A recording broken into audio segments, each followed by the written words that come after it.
Greetings from the lovely Darlat. I had a couple of DMs and emails sent to me saying, look, what happened with that Centrelink aged pension kerfuffle that was going on? And I realised, no, you probably don't know the outcome of that. Well, it's an interesting outcome. It took me many days of trying to get onto the Centrelink phone line. Not because getting onto the Centrelink phone line wasn't easy, that's a piece of cake, but getting someone to answer that, to get through from the above average number of calls we're receiving at the moment, that was harder, and that took me nearly a week to finally get through to someone. And I got through, and they said, "Oh yeah, it's already been approved. You've got unconditional be anywhere in the world that you like, and we'll send you your pension." And I said, "Are you sure about that?" And they said, "Oh yeah." I said, "Well, what about the aged pension thing when in a few months' time when I turn 67?" I said, "Not a problem. Just stay on your DSP." But your website doesn't say that. Your website says that at the end of my 66 years of age, I've got to transfer over to the aged pension. Oh, no. Just stay on your DSP. You can stay on that for life and be anywhere in the world, and we'll send you your pension. So, so immediately I said, "Okay, is this call being recorded?" And they said, "Yes." Good. And I said, "Can I just get this confirmed by someone else? Because I've been through to hell and back with this and the stress of it." And they said, "Yeah, sure. I'll put you through to the team that deals with the intricacies of this whole thing." But yeah, okay. So I waited for another 2 minutes, got put through to someone who couldn't understand why the person that I spoke to wasn't able to convince me that this is indeed the case. And he confirmed that, yes, indeed, I've got portability, which means I can be anywhere in the world and still receive my pension. And that I don't have to roll over onto the aged pension in a few months' time.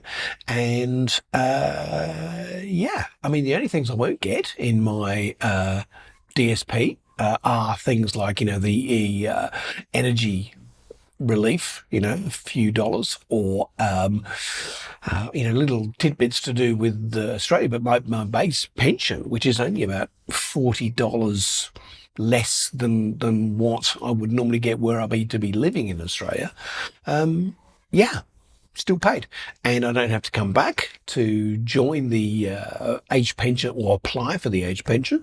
And I don't have to then stay in Australia for 2 years before I can get portability. No, I had it confirmed by 2 people, and it's on my notes that I've got full portability as I am now. And can I be happier? I don't think so. All right. So that's to answer that one. Okay, next, pace of life. Now, the challenge here is that I've come from a Western society which is a hustle society, and I've been in business for myself for years and years and years, and so you've got to hustle all the time, and I'm not very good at hustling.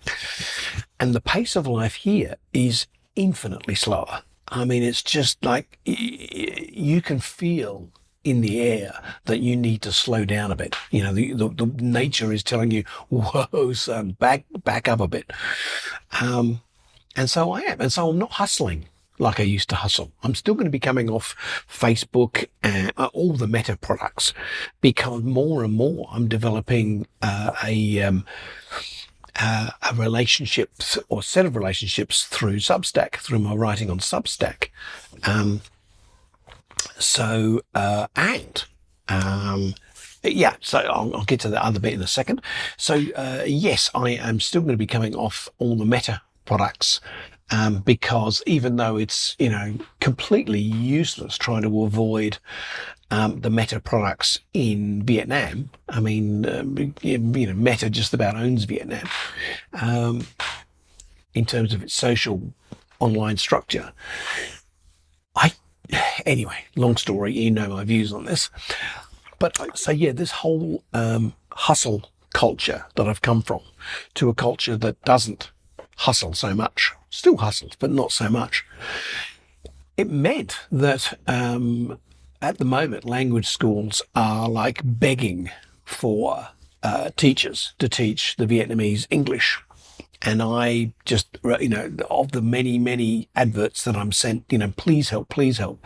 I replied to one and said, yeah, look, this is my background. This is what I've done. And yeah, okay. So then they contacted me again and said, well, that's great. Would you be willing to come out and help us? And I'm thinking, oh yeah, it's probably, the rumors are that language schools pay quite poorly. And so I said, well, what sort of, money are we talking about? What sort of you're going to pay me? Rate you're going to pay me? And they said, well, we'll pay you between 350,000 or 400,000 dong an hour. Now, 400,000 dong an hour is $23 Australian. Not, you would think, enough to be that worried. But that's an hour. Say $23 an hour Australian. I know someone here in a supervisory position in Dalat who earns $500,000 a day. So $400,000 an hour is kind of, that's okay. 1 hour, and that's paid for a good meal. In fact, a good meal for two. The rest is just, and so we'll see what happens. I mean, I'm going there this weekend and doing some teaching English to Vietnamese students of anywhere between 6 years of age and 17 years of age. And we'll see what happens. If it turns out well, and they're paying for my transport because it's about 3/4 of an hour drive away. They're paying for my transport. They're paying for my accommodation in a hotel there. If it turns out well, then, let it continue. But that's the no hustle approach, which seems to, certainly prima facie, it seems to have worked. Okay, one last thing that I wanted to briefly mention is the weather here, and do I regret moving to Dalat from Australia? To answer the second question first, no. To answer the first question, it's cold and damp at night, as this photo shows. But during the day, it's lovely. Now, you might ask, oh, that photo makes it look a bit cold and misty. Well, it is cold and misty, but the cold is about 18 degrees Celsius. And the heat during the day, when the clouds have been burnt away, 24 degrees Celsius. So it's not exactly, breaking my body as Ho Chi Minh City or Hanoi would have. I can understand why there are European expats and American expats and Australian expats here who've been here for decades, because this place is just, there's something magical about it. And I'm just delighted that I'm here. It's a wonderful place to be. Anyway, I think Dalat, if I had to come up with a phrase or something that sums up here, I'd say it was Dalat, beautiful one day, perfect the next. Hey, that's not bad, I might have to use that someday. All right, until next time, toodle pips, take care, and see you soon. Okay, bye.